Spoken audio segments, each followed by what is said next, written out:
Hello guys, welcome back to my channel. আমি আজকে চলে এসেছি রাতের খাবার নিয়ে। এখানে আছে ভাত, আছে একদম সিম্পল খাবার, আছে সোমবার তো ভাত, তার সাথে পনিরের সবজি, তারপর ডাল আছে, তারপর দেখো এখানে আলু ভেন্ডি ভাজা করেছি। আলু ভেন্ডি ভাজা আমার ভীষণ ভালো লাগে, ভীষণ ফেভারিট আমার।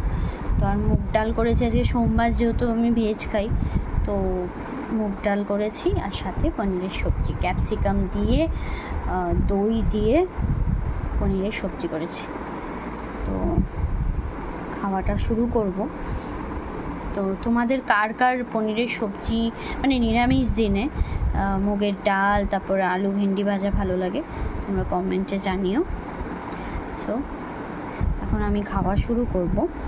তো চলো, আজকের মতন টাটা। আর অবশ্যই আমার চ্যানেলটা সাবস্ক্রাইব করো আর লাইক কমেন্ট শেয়ার, ব্যাস। চলো টাটা।